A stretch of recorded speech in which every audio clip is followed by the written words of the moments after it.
I greet you in the name of our Lord Jesus Christ. My name is Reverend Professor Dr. Sam Luboga. I was lovingly called Canon, but I'm not a Canon. I'm still not there, okay? So I don't want the top echelons to think I have baptized myself, okay? I thank the chaplain who invited me, and I thank the Vice Chancellor and staff of UCU for such a beautiful campus. Thank you very much. I thank God for the choir of Fathers Union. Hey. In our church, Fathers Union is laughed at as not being very good in singing. And somebody once said, they specialize in apologies. But not those of this chapel. I also thank God for the children. You know, when I was asked to pray, I was filled with joy. One day, I lived in the US for 6 months, and they found me and asked if I could lead the Sunday school. All the time I was there, I was the Sunday school teacher. And most of the days, my class was made of 2 children, 2. If it was a good day and it didn't snow much, then I would get 3. In that country, many schools are being closed. 3 schools are being closed to create 1. But here in Uganda, the number one thing we do with a sense of passion is childbirth.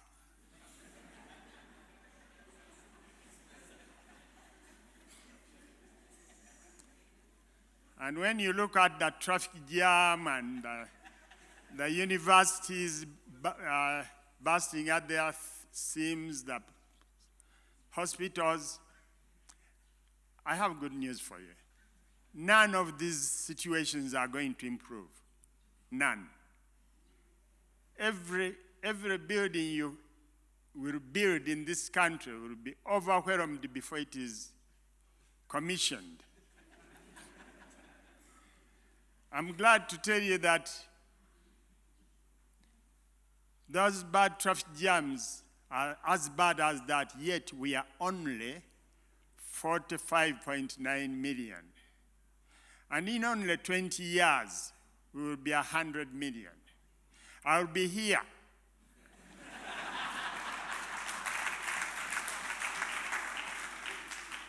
To tell you that didn't I tell you?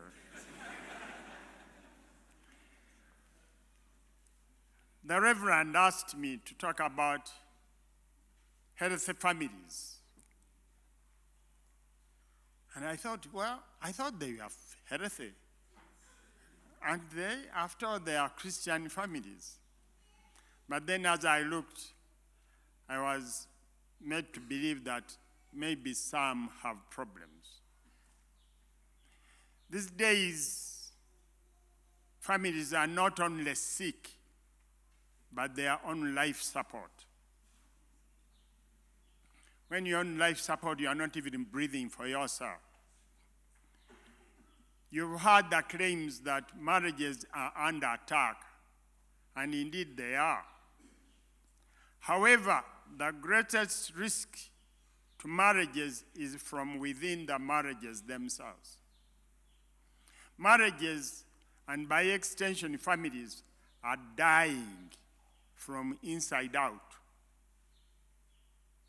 By the time we see externally visible cracks, decay and suffering has existed inside the marriage for a long time. The monsters eating up Christian marriages are summed up into 6 challenges that I'll share with you today. Number 1,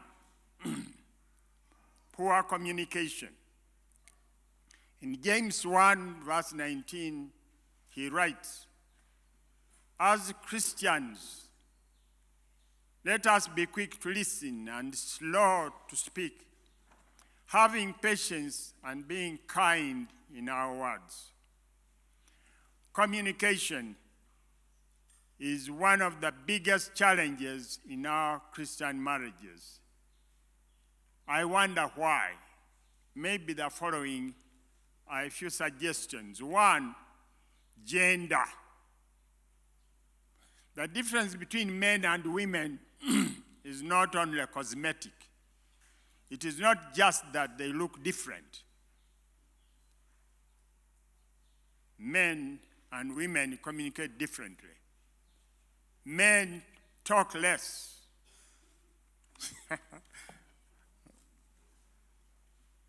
And therefore women talk more. Women tend to be more emotional and men more factual. Men sometimes have trouble doing more than one thing at a time.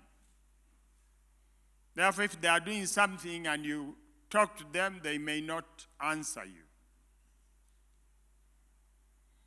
Men easily forget. Women don't. Especially if you hurt them. Couples often give each other silent treatment. Earlier on, I told the congregation, this couple who were not on talking terms for a week. And each one didn't want to be the one to break the silence. So after a beautiful lunch on Sunday, shared in silence, the husband went for his usual siesta, but wanted somehow to find a way of breaking the silence. So he wrote a love note to his wife. It went something like this: "Darling, I love you very much. Can you please wake me up at 4 so that I don't miss the appointment at 5? It is very important." Put it where she wouldn't miss it. And indeed, she didn't. But when she read it, she smiled and said, "He doesn't know me."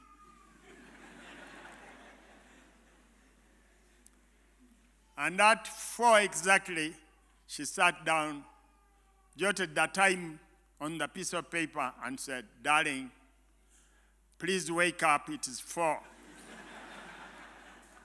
Or you will miss your appointment at 5. He woke up at 7 and he read the note, and he smiled and said to his wife, "Why are we so foolish?" Even when we think we are communicating well, and many of us think so, the truth is that most people are only communicating superficially. When you tell your wife or husband the facts, "I earn 12 million, I work in UCU, I teach physics," all these facts go to the cerebral cortex, the superficial part of your brain. And that communication is superficial. Many families don't have the luxury or the privilege of deeper communication. Deep communication is in the core of the brain, and that's where feelings are communicated. Emotions, aspirations, fears are communicated. You know, I'm not an important person, maybe except to Christine.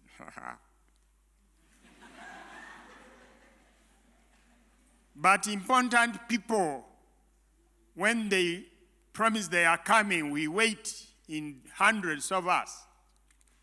When they enter, we stand up. They are surrounded by company. But even then, they may be lonely at a deeper level. So I said to husbands and wives, don't abandon each other to that kind of loneliness. Number 2, lack of vulnerability. Maybe the Vice Chancellor one day will invite me to discuss a scholarly principle called vulnerability index, which is not for today. From the way God made us, He knew that we cannot be sufficient unto ourselves. That's what He did, made us unable to be sufficient on our own. He even said it is not good for a man to be alone. Promised, I'll make him a partner fit for him. And He delivered on His promise. Nevertheless, we continue to believe we are self-sufficient and don't need each other that much. Omuganda agamba nti amaanyi ameemanye gamala ebitembuga okubyasa. Because you think you are very strong, you collect all the calabashes and try to carry them all at once. And of course, some will fall and break. We hesitate to share with even our partners our personal struggles in life and even in our marriage, for fear that we'll be judged.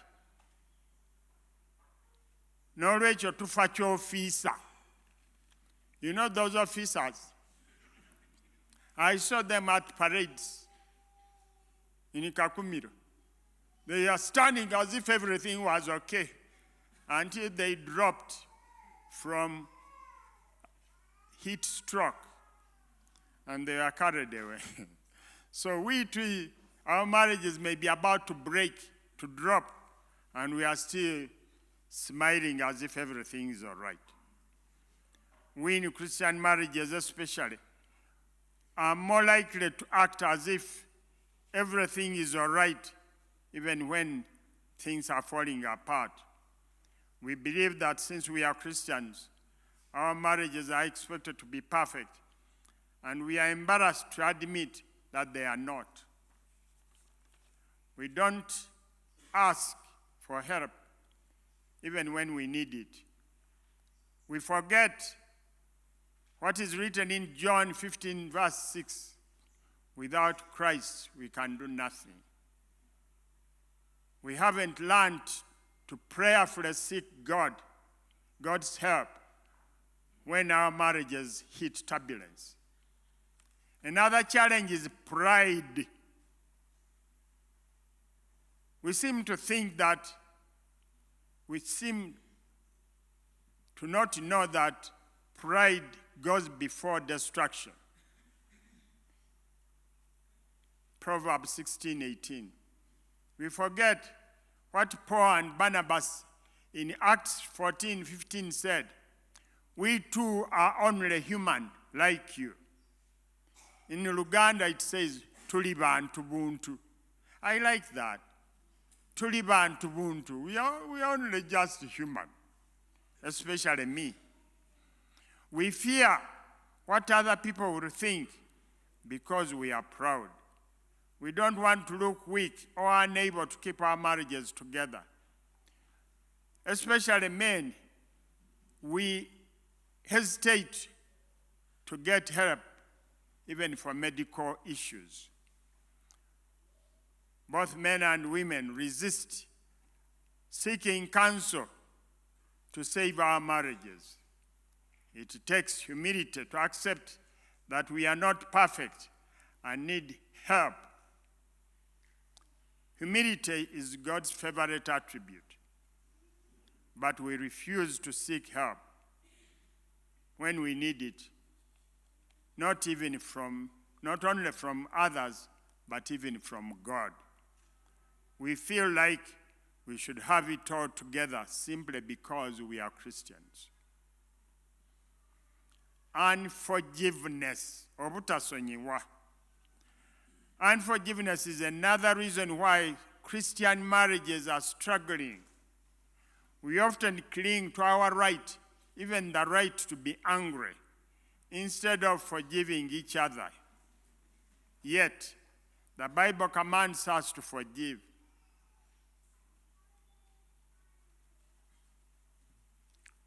My father one day invited me for a conversation and said, "Sam, come here." But remember, my father produced me from 5.5 mothers. So when he said these words, they were surprising to me. He said, when your wife, he did not say when you get married, when he just said, when your wife, it is as if it was foregone conclusion that I'll have one. Said, when your wife annoys you and asks for forgiveness, forgive her whatever she has done. I think God was telling him that had he forgiven, maybe he would have produced me from one mother. But anyway, we will not deal with what we don't know, why they happened. I'm just sure that that day he bought for my wife blanket forgiveness for everything she had done before, everything she does now, and everything she will ever do. She's already forgiven.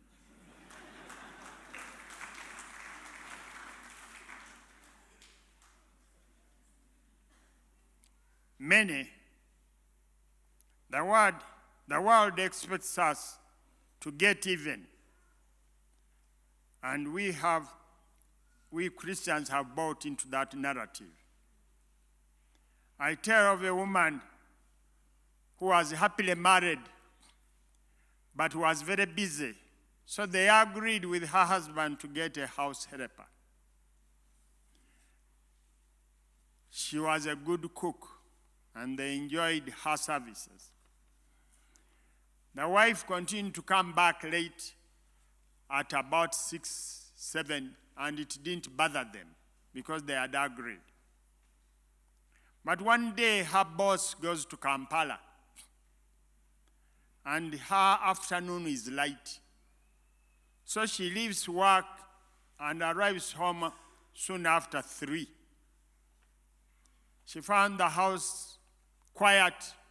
She walks through the door and enters the bedroom, only to be horrified to find her husband and the house help having fun. She just said, "Eh," and retreated. She said nothing else.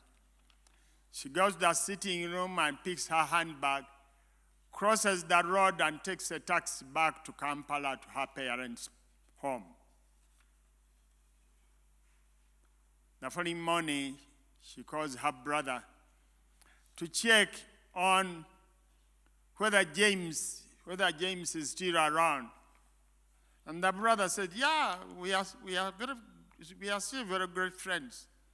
Never mind, you didn't marry him. But anyway, do you have his telephone number?" "Yes." And the brother gave her the telephone number which she used. "James, are you available for a cup of tea?"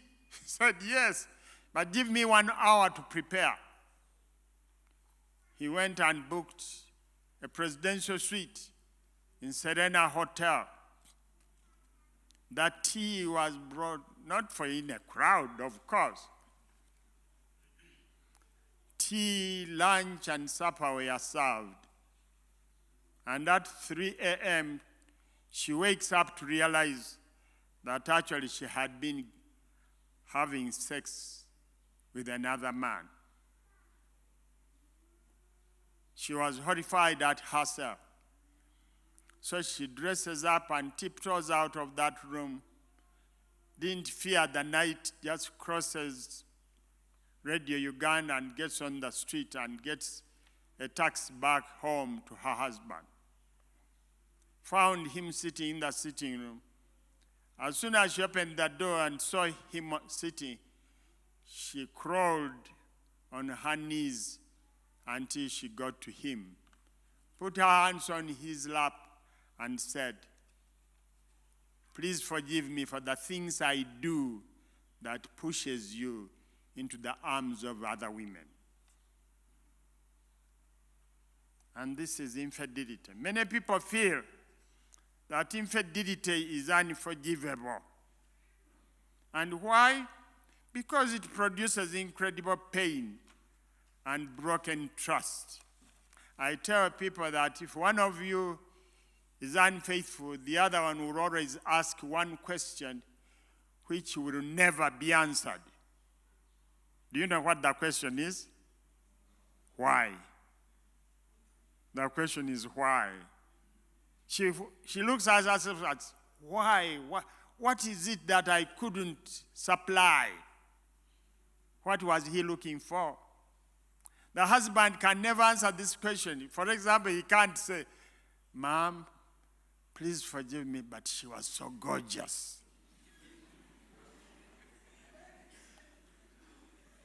There are also things like addiction, pornography, gambling, that cause immense harm to the marriage and the relationship. And these are also difficult to forgive. Yet, when there is forgiveness, there is healing. Jesus taught us to say, "Forgive us our trespasses as we forgive those who trespass against us." We forget that when we get married, we are marrying sinners. Sometimes when I'm counseling pre-marrieds, I go to each of them and shake their hands. "Congratulations, you are getting married to a sinner."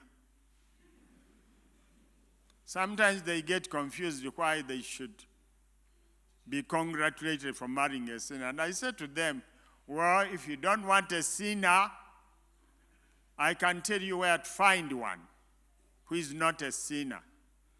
They live in heaven. And to get there, you must die first."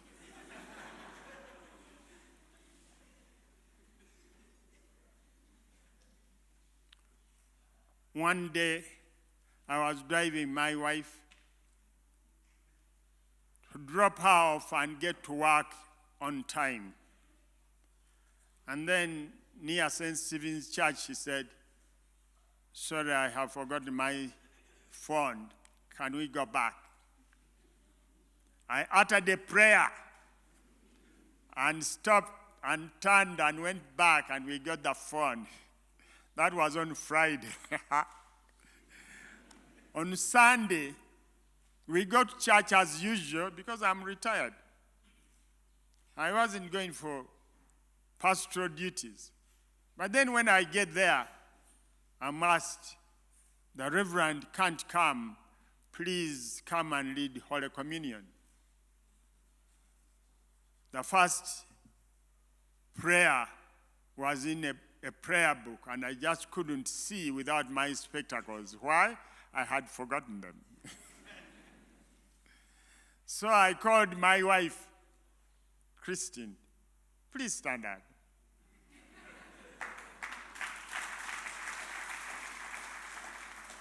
I can't resist but show you my wife.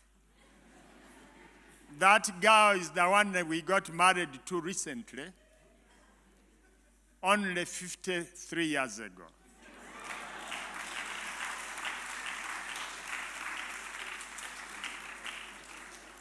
So when I couldn't find my spectacles and I couldn't read, I motioned her. She came, and I took her spectacles, put them on, and that saved the day. Supposing I had reviled her for forgetting her phone. I hope I have convinced you that we are only forgiven sinners. The fifth problem with Christian marriages, and these are Christian marriages, is lack of investment. We do not invest enough time and effort into our marriages. We think that because we are Christians, go to church, read the Bible, and pray, these things will automatically make and keep our marriages strong. Marriage is like creating a beautiful piece of fine art. It doesn't just happen. We can't ignore our marriages and expect them to work. What Jesus said in Matthew 13:15, which is, "But while men slept, his enemies came and sowed tares among the wheat and went away." That is what is happening to our marriages. We are allowing wild weeds to come in. We are allowing the devil to destroy our marriages. It takes investment and to maintain the marriage we love. We Christians have an advantage that we are not making good use of. And that advantage is that we have the Holy Spirit living in us to help us make our marriages great. But we are not playing our part. We are not investing enough effort and time into our marriages. Our marriages are more like gardens. To get high yields, we need to invest effort of tilling the ground, planting the seed, watering, and weeding. The Muganda says, "Ekitooke kikola ki? Kifa nsalira." If you don't look after it, it will not bear fruit. And omuso gakoba kyewazaala kiringa kyewasimba. If you don't tend to it, it will not bear fruit.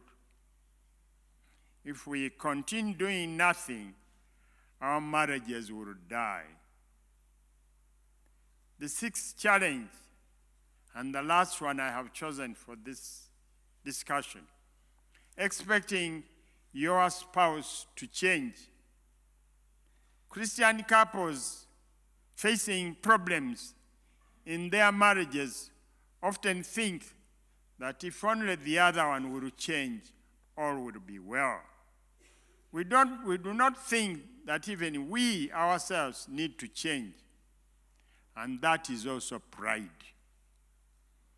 We say, if only my husband, if only my wife changes, all will be well.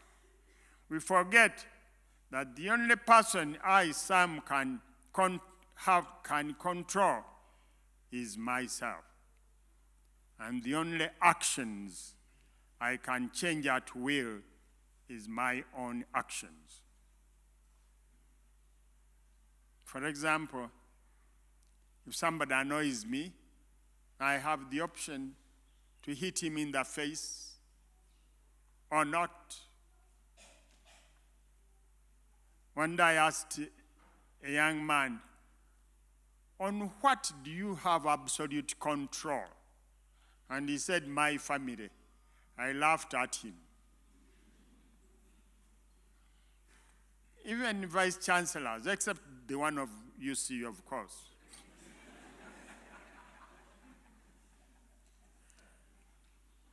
They play centurion. Go and he goes. Come and he comes.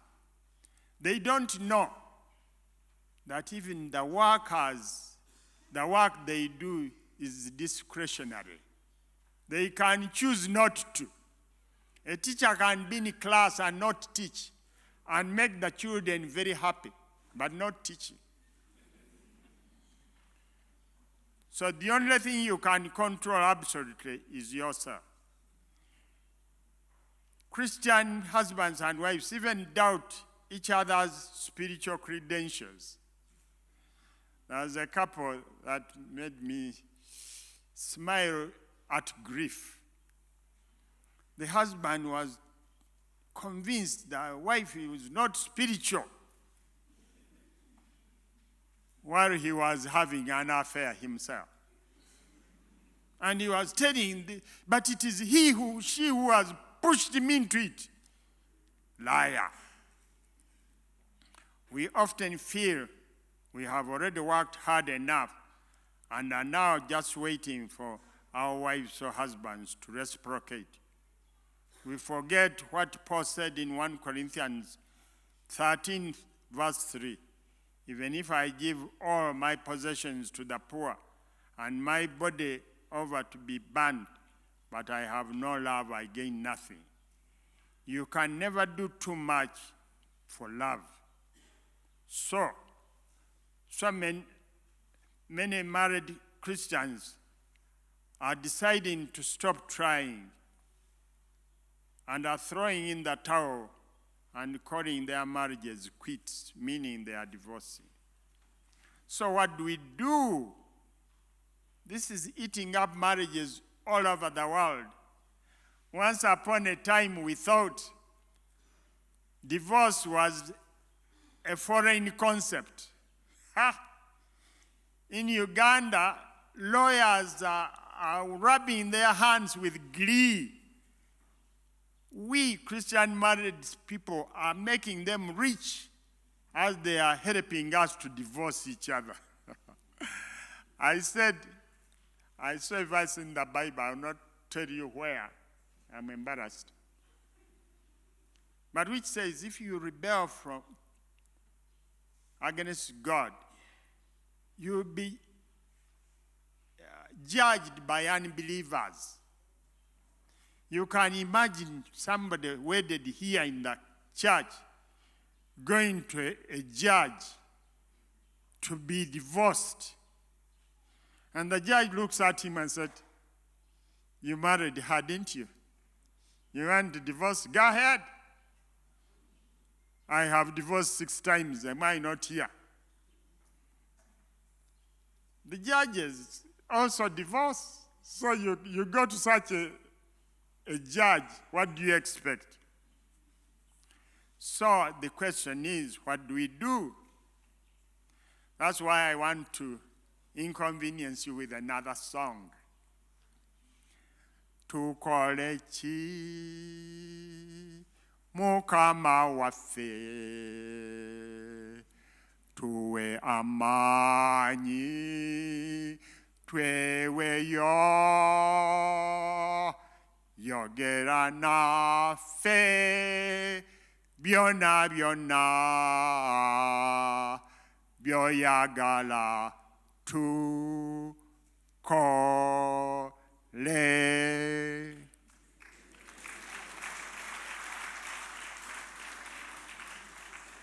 So we now want to hear what God wants us to do. Just because you have had struggles in your marriage does not mean you're a bad person, or that you don't have enough faith, or that you're a weak Christian. Paul's advice, written in the passage we read, Colossians 3:18 to Colossians 4, verse 1, provides a set of 6 instructions which, if followed, will strengthen the health of our marriages and families. Instruction number 1, wives, submit yourselves to your husbands, as is fitting in the Lord. Many husbands are very excited about this verse.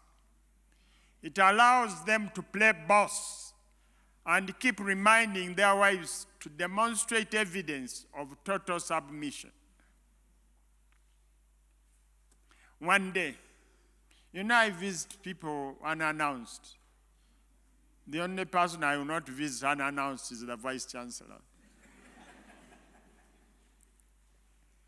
So I was able to, when I knocked, I overheard them say, the husband say, "Ani musajja wano." Meaning, who is the husband here? Who is the man here? So I did not allow the wife to answer the question, although it was directed to her. I answered it for her. And I said that to the man, "Excuse me, you are confusing your wife. When she got married to you, she knew she was getting married to a man. But now, even you are doubtful."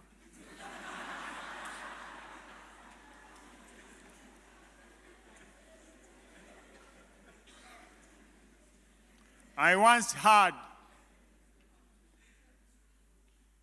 that wives have no problem submitting to and following their husband's lead.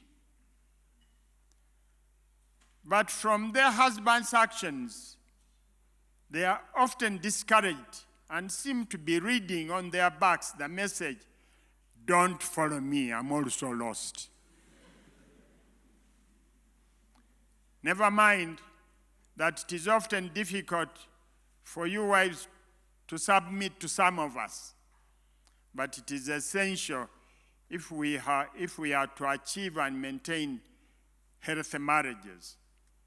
In 1 Peter 3, verse 5 to 7, wives are advised to follow the example of holy women of the past who submitted to their husbands. In verse 1 of the same chapter, Peter tells us of something they call powerful submission, of a wife submitting to her husband and causing him to change. You can imagine you submit to him and he does your will.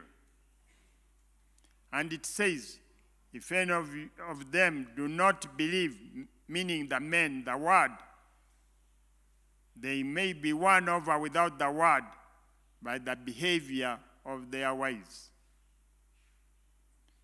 Let me back up a little. Men will not change just by being guilted. You will not change him by saying, "What sort of man are you?"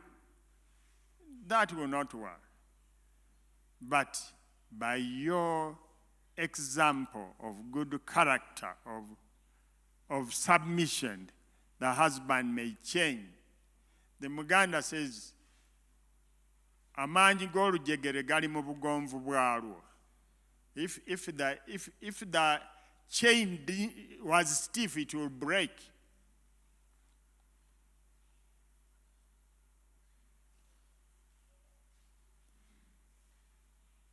Instruction number 2. Husbands, love your wives and do not be harsh with them. I told the congregation earlier that if I was there when these roles were being shared out, I would have chosen to submit to my wife.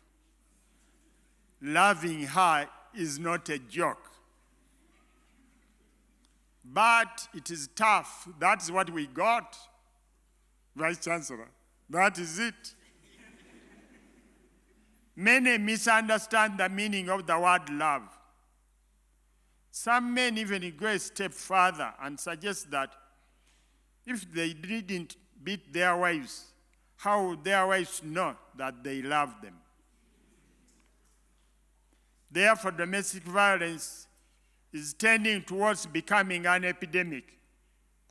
Families are becoming battlegrounds and time below. Husbands are killing wives and wives are killing husbands. You know, when people get married, one day we heard somebody about in our family getting married. He said he will get married in June on a certain day. And it was inconvenient because we would have just finished something major in our family. So he said, "Can't you please wait till September?" And he said, that even if you suggest waiting for 30 minutes, I feel pain in my chest. So when people who are so anxious to get married to each other then start fighting each other, I wonder why they got married in the first place.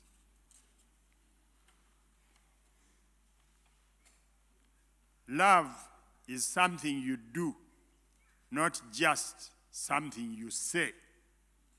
Many people have become so proficient in saying, I love you, that they become celebrities. They earn a lot of money. They build penthouses on the lake. They rap the following words: I love you, I love you, I love you, I love you, I love you, I love you, I love you, I love you. But I said to them to stop saying those words until and unless their actions have already shown it anyway. If you love, you will be patient, not only until she comes, which we husbands have come to appreciate that we have to wait, but until she sees the point you are trying to make. Love cares deeply. Love laughs with you when you laugh. Love cries with you when you are hurting. In Ephesians 5:25 to 29, Paul tells us how to love our wives and the impact that love will have. If you want to learn how to love, read that passage.